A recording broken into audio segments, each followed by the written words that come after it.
ಕೃಷ್ಣಾದಿಂದ ಯಾವುದು ಜಿಂದಾಲ್ ಫ್ಯಾಕ್ಟ್ರಿಗೆ ನೀರು ಬಿಡ್ತಾ ಇದ್ದಾರೆ, ಇವತ್ತು ಆಂಧ್ರಕ್ಕೆ ನೀರು ಬಿಡ್ತಾ ಇದ್ದಾರೆ. ಯಾಕೆ ಈ ಒಂದು ಕೃಷಿ ಒಂದು ಉದ್ದಿಮೆ ಅಲ್ವಾ?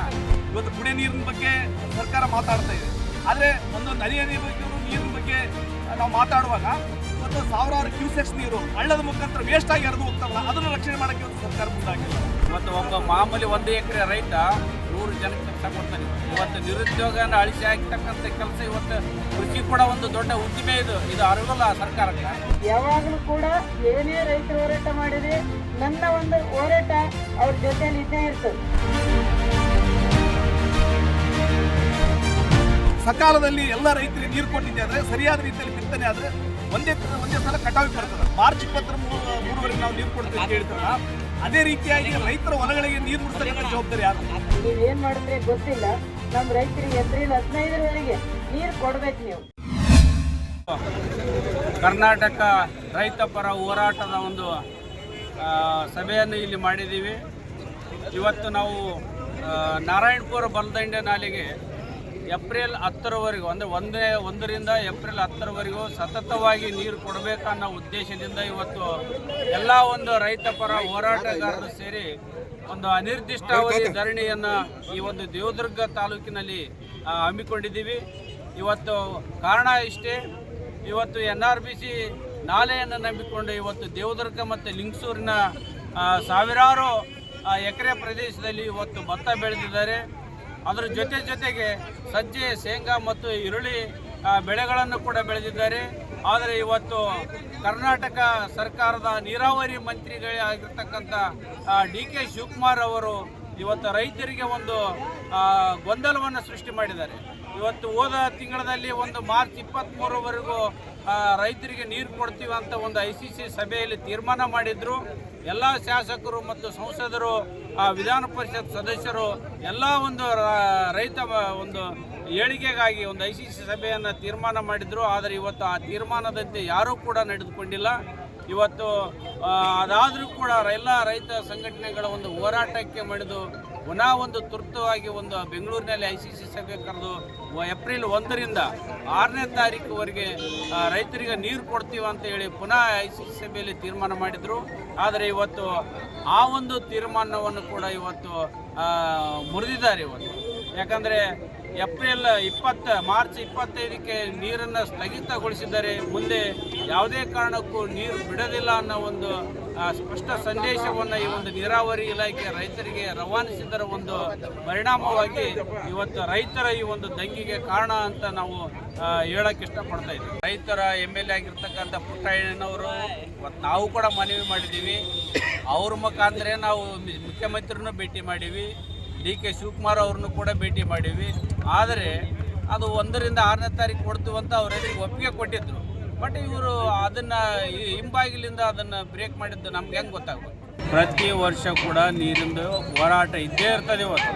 ಇದು ಈ ಕೊನೆ ಭಾಗಕ್ಕೆ ಹೋರಾಟ ಅಂತ ಏನಿಲ್ಲ. ಇದು ಮಿಡ್ಲಲ್ಲಿ ಕೂಡ ನಾವು ಮಳೆಗಾಲದಾಗೂ ಕೂಡ ಈ ಒಂದು ನೀರಿಗಾಗಿ ಹೋರಾಟ ಮಾಡಿದ ಉದಾಹರಣೆ ಅವ. ಇವತ್ತು ಆ ಕೃಷ್ಣಾದಿಂದ ಯಾವುದು ಜಿಂದಾಲ್ ಫ್ಯಾಕ್ಟ್ರಿಗೆ ನೀರು ಬಿಡ್ತಾ ಇದ್ದಾರೆ, ಇವತ್ತು ಆಂಧ್ರಕ್ಕೆ ನೀರು ಬಿಡ್ತಾ ಇದ್ದಾರೆ. ಯಾಕೆ ಈ ಒಂದು ಕೃಷಿ ಒಂದು ಉದ್ದಿಮೆ ಅಲ್ವಾ? ಇವತ್ತು ನಿಜವಾಗಲೂ ರಾಜ್ಯ ಸರ್ಕಾರಕ್ಕೆ ಒಂದು ಮನವರಿಕೆ ಮಾಡಿಕೊಡ್ತಾ ಏನಂದರೆ, ಇವತ್ತು ಒಬ್ಬ ಮಾಮೂಲಿ 1 ಎಕರೆ ರೈತ 100 ಜನಕ್ಕೆ ಕೆಲಸ ಕೊಡ್ತಾನೆ. ಇವತ್ತು ನಿರುದ್ಯೋಗನ ಅಳಿಸಿ ಹಾಕ್ತಕ್ಕಂಥ ಕೆಲಸ ಇವತ್ತು ಕೃಷಿ ಕೂಡ ಒಂದು ದೊಡ್ಡ ಉದ್ದಿಮೆ. ಇದು ಅರಿವಲ್ಲ ಸರ್ಕಾರಕ್ಕೆ. ಇವತ್ತು ದೇಶಕ್ಕೆ ಅನ್ನ ಹಾಕ್ತಾ ಇದ್ದೀವಿ. ಹಿಂದಕ್ಕೆ 30 ಕೋಟಿ ಜನಸಂಖ್ಯೆ ಇದ್ದಾಗೆ ಆಹಾರದ ಒಂದು ಇತ್ತು, ಪರಿಸ್ಥಿತಿ ಭಾಳ ಕಠಿಣ ಇತ್ತು, ಆಹಾರ ಸಿಗ್ತಾ ಇಲ್ಲ. ಇವತ್ತು 140 ಕೋಟಿಗೆ ಇವತ್ತು ಅನ್ನ ಕೊಡ್ತಾ ಇದ್ದೀವಿ.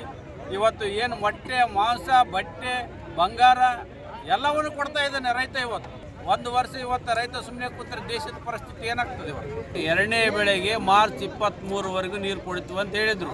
ಸರಿ, ಓಕೆ, ಎಲ್ಲ ಅಗ್ರಿ ಅವರು ರಿಪೋರ್ಟ್ ಕೊಟ್ಟರು, ಎಲ್ಲ ಕೊಟ್ಟರು.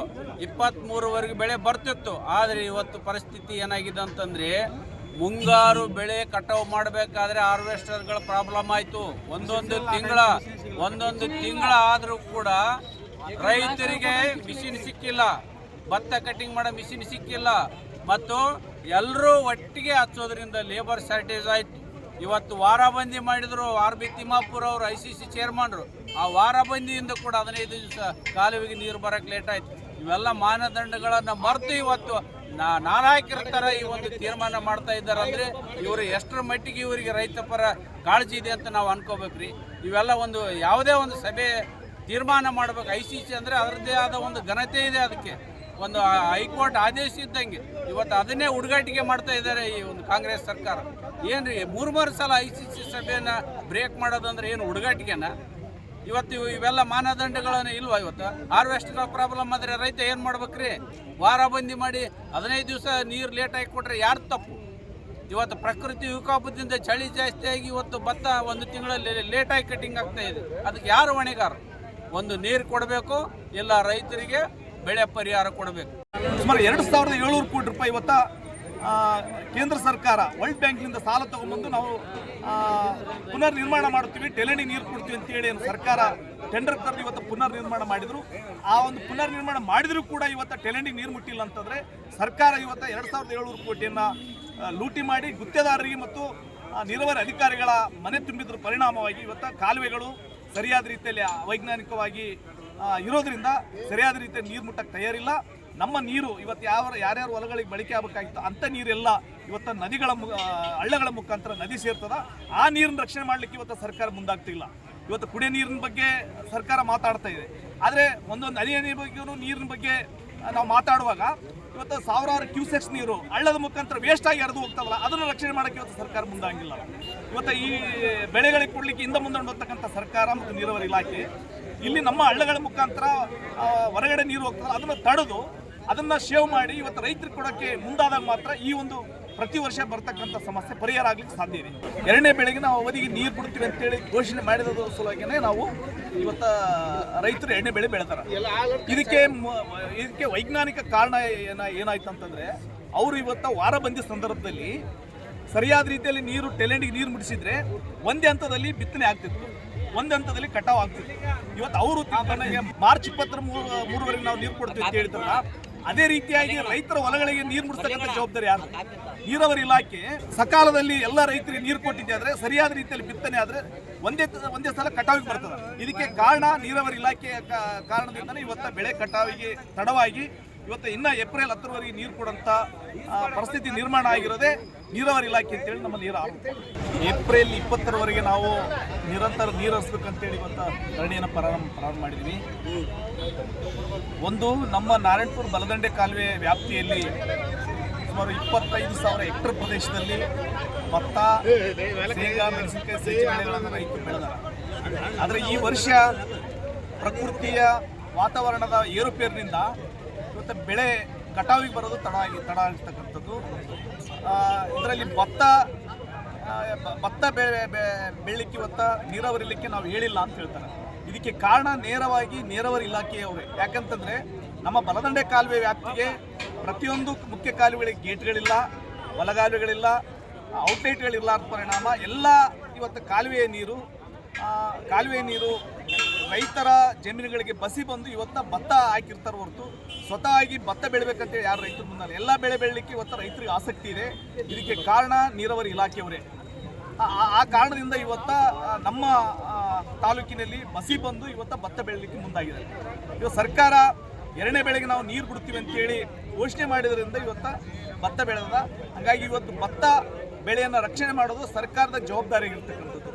ಆದ್ರೆ ಈಗ ಇನ್ನೊಂದು ನೀರು ಕೊಟ್ಟಿಲ್ಲ ಅಂತಂದ್ರೆ ಆ ರೈತ ಸಂಕಷ್ಟಕ್ಕೆ ಒಳಗಾಗ್ತಾನ, ಬಹಳಷ್ಟು ಅನ್ಯಾಯ ಆಗ್ತದ ಅನ್ನೋಂಥದ್ದು ನಾನು ಕೂಡ ICC ಮೀಟಿಂಗ್ನಲ್ಲಿ ಭಾಗವಹಿಸಿ ಅಧಿಕಾರಿಗಳು ಮತ್ತೆ ಸಚಿವರ ಗಮನಕ್ಕೆ ಬಹಳ ಪ್ರಾಮಾಣಿಕವಾಗಿ ತರಂತ ಪ್ರಯತ್ನ ನಾನು ಮಾಡೀನಿ.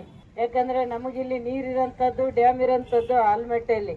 ಅಲ್ಲಿ ನಮ್ಮ ಎಲ್ಲ ರೈತ ಮುಖಂಡರನ್ನ ಎಲ್ಲ ಶಾಸಕರುಗಳನ್ನ ಕರೆದು ಅಲ್ಲಿ ಏನದ ಒಂದು ಸ್ಥಿತಿಗತಿ ಬಗ್ಗೆ ನಮಗೆ ಅದು ಆ ಮೀಟಿಂಗ್ನಲ್ಲಿ ಹೇಳಿದಾಗ ನಮಗೆ ನಿಜವಾಗ್ಲೂ ಗೊತ್ತಾಗ್ತದೆ.